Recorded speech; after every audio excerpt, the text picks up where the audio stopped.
चंद्रयान-3 ने लगा दी एक और बड़ी छलांग। भारत को मिली बड़ी कामयाबी। इसरो वैज्ञानिकों ने फिर 1000 सेकंड दबाया बटन और चंद्रयान-3 ने रच दिया इतिहास।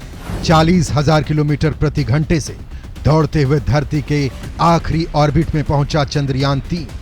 चंद्रयान-3 पर इसरो ने दिखा दिया आर्टिफिशियल इंटेलिजेंस का असली करिश्मा। दोस्तों, इसरो से चंद्रयान-3 को लेकर बड़ी खबर आ गई है। इसरो वैज्ञानिकों ने 71,000 किलोमीटर पर राउंड कर रहे चंद्रयान-3 के इंजन को एक बार फिर से फायर किया है, वो भी लगातार 17 मिनट तक। और दोस्तों, इसके बाद इसरो के वैज्ञानिकों को ऐसी कामयाबी मिली है कि अब 1 अगस्त वाले असली खेल का आगाज कर दिया है। मतलब दोस्तों, इसरो वैज्ञानिकों ने बड़ी अग्नि परीक्षा को पार करते हुए धरती के चारों ओर चक्कर लगा रहे चंद्रयान-3 का ऑर्बिट बदल डाला है। दोस्तों, ये 5वां ऑर्बिट मैन्यूवरिंग था और इसी दौरान दोस्तों इसरो को लेकर कुछ ऐसा पता चला है कि नासा छोड़िए, चीन और रूस की स्पेस एजेंसी भी इसरो के माइंड गेम को सैल्यूट ठोक रही है। क्योंकि दोस्तों, इसरो ने चंद्रयान-3 में आर्टिफिशियल इंटेलिजेंस का ऐसा स्ट्रॉन्ग तड़का लगाया है कि सब हैरान हैं। दोस्तों, ये बात मैं आपको बताऊंगा कि इसरो ने आखिर चंद्रयान-3 के रोबोट में ऐसा क्या लगा दिया है और उस पर आखिर 23 अगस्त नहीं बल्कि 17 अगस्त को क्या करने वाला है ISRO.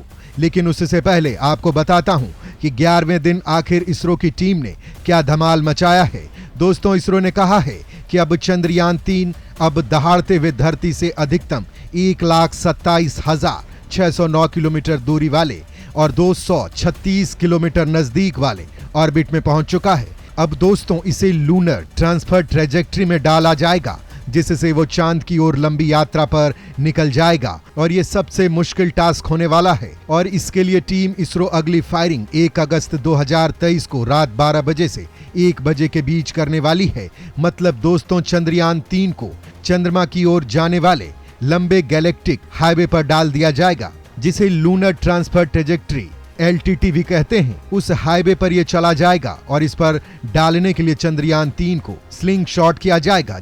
Chandrayaan-3 lunar transfer trajectory में 5 दिन यात्रा करेगा। दोस्तों, बेंगलुरु के ISRO telemetry tracking and command network में बैठे वैज्ञानिक इस काम को अंजाम देंगे। फिर ये 5 से 6 अगस्त को चांद की ऑर्बिट को पकड़ने की कोशिश करेगा। एक बार चंद्रमा की ग्रेविटी फंसकर ऑर्बिट को पकड़ लिया तो उस पर उतरना आसान होगा। यह चांद की कक्षा में पहुंचकर चक्कर लगाना शुरू करेगा। चांद तक पहुंचने के लिए भी 5 बार मैन्यूवर होंगे, यानी इतनी ही बार इंजन को शुरू किया जाएगा। और दोस्तों, उसके बाद होगा असली एक्सपेरिमेंट, क्योंकि इसके बाद 23 अगस्त नहीं बल्कि असली मिशन तो 17 अगस्त को होने वाला है। इस दिन 23 अगस्त के दिन मून वाली लैंडिंग से भी बड़ा कुछ होने वाला है, जो वास्तव में डरा देने वाला है। क्योंकि इस दिन कुछ ऐसा होगा कि जहां गलती होने पर पूरा का पूरा चंद्रयान-3 मिशन बेकार हो जाएगा और चंद्रयान-3 चांद के बगल में से निकल जाएगा, यानी फिर चंद्रयान-3 कभी भी चांद पर लैंड नहीं करेगा।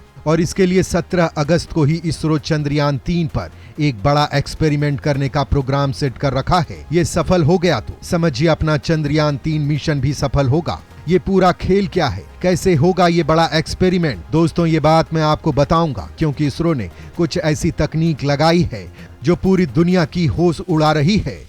इसरो वैज्ञानिक ने चंद्रयान-3 को 1 लाख किलोमीटर की ऑर्बिट में इसलिए डाला है ताकि वह लूनर ट्रांसफर ट्रेजेक्ट्री यानी चंद्रमा की ओर जाने वाले हाईवे पर जा सके। लेकिन इस हाईवे पर जाने से पहले चंद्रयान-3 को कितनी स्पीड हासिल करनी होगी, आम भाषा में हम इसे स्पीड में समझते हैं, लेकिन इसरो वैज्ञानिक इसे वेलोसिटी के तौर पर गिनते हैं। जब चंद्रयान-3 को LBM-3 रॉकेट ने उसकी पहली कक्षा में डाला था, तब चंद्रयान-3 की गति 36,968.4 किलोमीटर प्रति घंटा यानी कि 10 किलोमीटर 269 मीटर प्रति सेकंड।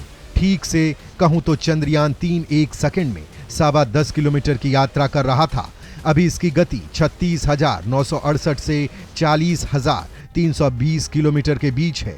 चंद्रयान-3 को धरती के ऑर्बिट से बाहर जाने के लिए 40,320 किलोमीटर प्रति घंटे की गति हासिल करनी होगी, क्योंकि जब एक बार चंद्रयान-3 के इंटीग्रेटेड मॉड्यूल यानी लैंडर और प्रोपल्शन मॉड्यूल का इंजन ऑन होता है तो उसे तेज गति मिलती है, वह अगले ऑर्बिट में पहुंच जाता है। लेकिन जैसे ही वह एपोजी पर सबसे दूर पहुंचता है, उसकी गति 0 हो जाती है, पृथ्वी उसे फिर खींच लेती है। हर ऑर्बिट में चंद्रयान 3 के साथ यही हो रहा है। प्रोपल्शन मॉड्यूल में 2 बड़े ईंधन टैंक हैं जिनमें अलग अलग तरह के ईंधन भरे हैं और इसके दम पर ही यान अंतरिक्ष की यात्रा कर रहा है।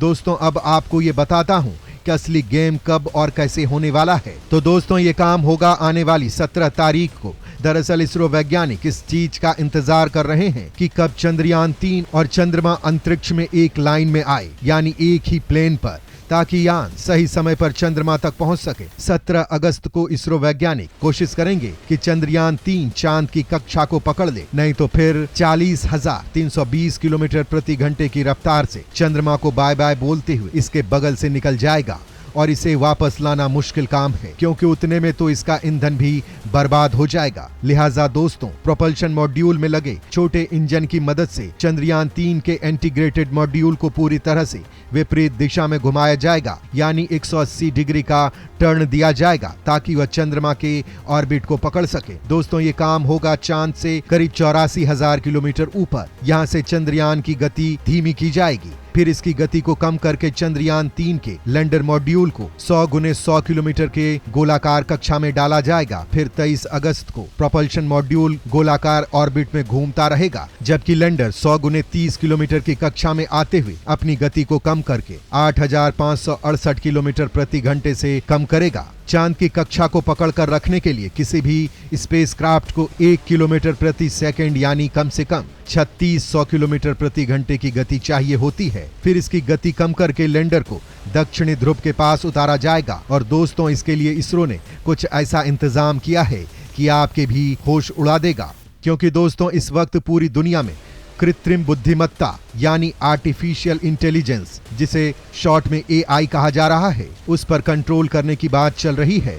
UNSC में मामला उठ चुका है कि आर्टिफिशियल इंटेलिजेंस आने वाले दिनों में इंसान को गुलाम बना लेगी। लेकिन दोस्तों, इसी बीच जो खबर इसरो से आई है, जो आपको बाग बाग कर देगी, क्योंकि इसरो ने चंद्रयान 3 के अंदर रोबोट फिट किया है, तो दूसरा गगनयान के लिए बना डाला है, जो चांद के फॉर साइड में यानी अंधेरे वाले पार्ट में उतरते वक्त खुद डिसीजन लेगा। इसरो की किसी भी कमांड की जरूरत नहीं पड़ेगी, क्योंकि ये सब कुछ अपने दिमाग से करेगा।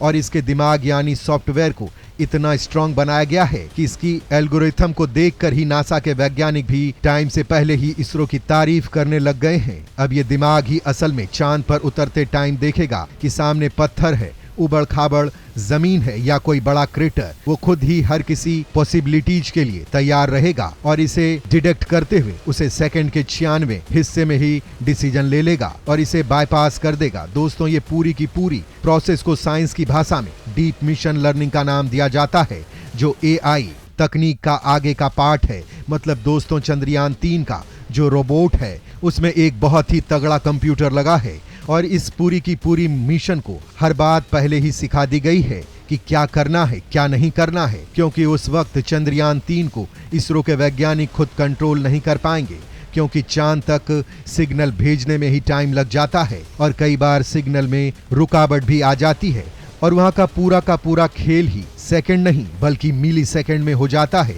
चंद्रयान 2 के दौरान भी ऐसा हो चुका है। लिहाजा जो भी प्रोसेस है वो चंद्रयान 3 रोबोट में फिट कर दिया गया है। मतलब चंद्रयान 3 के अंदर आर्टिफिशियल वाला ऑटोमेटिक ब्रेन लगा दिया गया है, जो खुद ही वहां पर लैंड कर सकेगा। दोस्तों, जब हमने चंद्रयान 2 की लैंडिंग करवाई थी, तब ये क्रिटिकल AI तकनीक इतनी डेवलप नहीं हुई थी, लेकिन अब भारत बहुत आगे जा चुका है। अब चंद्रयान 3 के अंदर बहुत ही एडवांस डिटेक्शन और एवॉइडेंस सिस्टम लगाया गया है। मतलब इस बार स्कैनिंग के लिए स्टैटिक इमेज के साथ ही लेजर तकनीक भी लगाई गई है, जो पूरी तरह से AI बेस्ड है।